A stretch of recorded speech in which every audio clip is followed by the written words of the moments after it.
Hello and welcome to another video. My name is Dr. Lasker. I'm a consultant radiologist and I am going to be doing this video on a bit of an educational subject that I wish I kind of had when I was training because I used to find this quite difficult, this bit. Extrajurals versus subdurals. How do I know the difference, right? And I think there are a few key ways to try and identify which one it is, and there are some really great phrases out there, such as bananas versus lemons, which I've seen fly around. I think it's really good. But I think it might be worth going from basics. And with this particular video, what we'll do, we'll go through the concepts first, then we'll go through some cases, and that will hopefully enable you to be able to identify which one is which when you are looking at scans for whatever reason that may be. Now, to do this, I have got links down below for Collective Minds Radiology, which is a channel sponsor of mine, so do feel free to check it out. Really great platform where you can upload scans yourself, you can look at other people's scans and learn from the greater community of Collective Minds Radiology. They've got thousands of people on there, so definitely check it out. I've got some good material on there too, and I actually use it for my own teaching purposes as well, so do check it out. So down below will be a link to the cases that we will be discussing. If you do want to look at those before you go to the rest of this video, please feel free to pause it and then come back again. But anyway, let's go through the concepts first. So when you are looking at bleeds in the head, you're looking at the different layers that a bleed could happen in. So first of all, you've got to remember that the dura is closely associated with the bone. So if you've got something that's extra or outside to the dura, that's going to be known as an extradural hematoma. Now, when I used to get a little bit confused, I used to try and imagine that the extra means extra pair of eyes, like an extra pair of glasses, and therefore it would look like a bit of a lens shape. But see, recently I've heard that people call it looking like a bit of a lemon.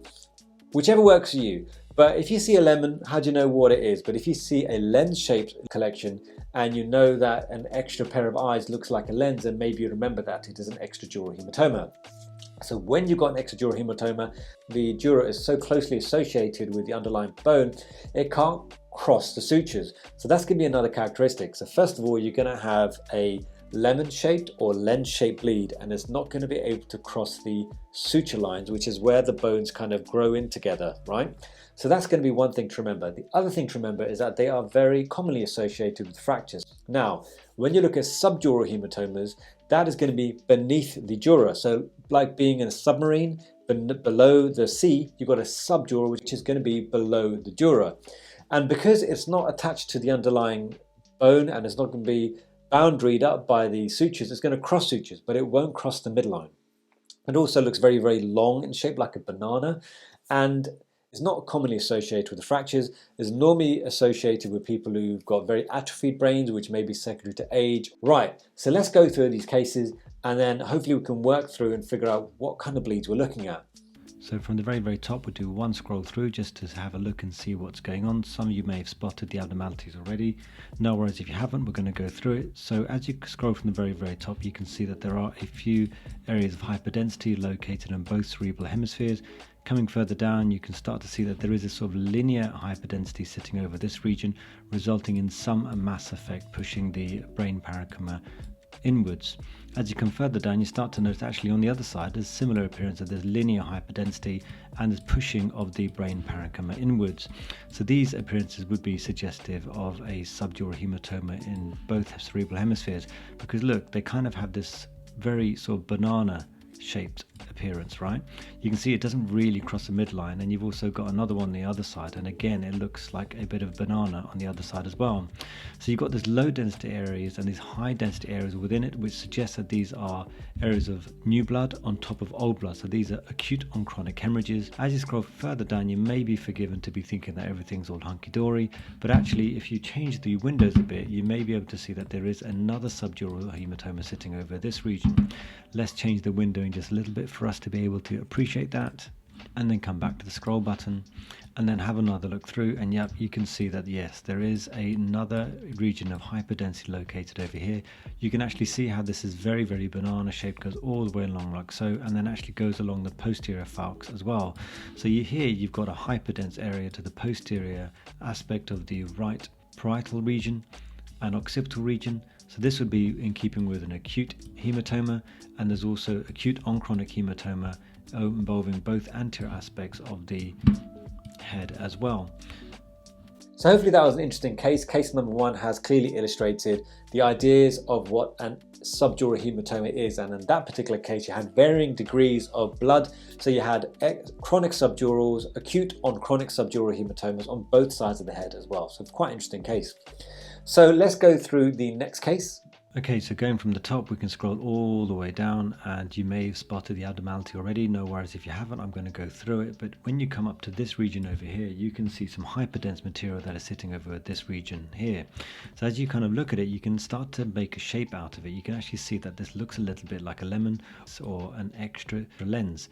And so therefore that would be consistent with an extrajuror hematoma. Also, you know, the suture line is somewhere over here, and it's not really crossing the sutures at all. So therefore this would again be in keeping with an extrajuror hematoma. Extrajuror hematomas are commonly associated with fractures. So what we need to do is go to the bone windows and have a look and see if we can find any evidence of a fracture. And actually, if you do scroll into this region over here, you can actually see that there is a fracture that is sitting over here as well, and possibly a fracture that is sitting over there. Let's scroll through and just see whether that's definitely true. Yep, there's definitely a fracture that is sitting over here. And you can also see there are multiple tiny foci of air located within the intracranial region over here, here and here. So there's definitely a communication between the outside world and the inside world, and a few locules of air also sitting within the region of the right orbit. So what we actually have here is what looks like a extradural hematoma, given the shape. Is closely associated with the fracture which we saw over here, and it doesn't cross the suture lines at all. And there is some mass effect as a result of this, and actually this is quite an extensive injury.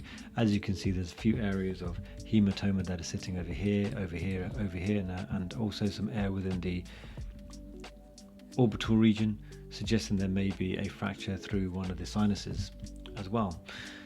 So that was quite an interesting case. We saw an extrajuror hematoma. It looked very, very lemony, didn't it? A bit sour. Or like an extradural lenses. It was associated with a fracture as well, quite a significant injury. This is quite a significant injury for this patient. So in summary, what we've seen is how to identify extradural hematomas versus subdural hematomas. So thank you for watching. Hopefully that was useful. Do check out Collective Minds Radiology, which is one of our channel sponsors. Also, do check out my podcast called Two Medics Podcast. And one more thing while you're at it, I have contributed to a platform called peer.io. Please do check them out. I've got a link in the description below. It's a really great source for doing quizzes and getting education material for anyone out there. Anyway, so thank you for watching. Really appreciate it. Do like and subscribe to the channel, and I'll see you soon. Bye.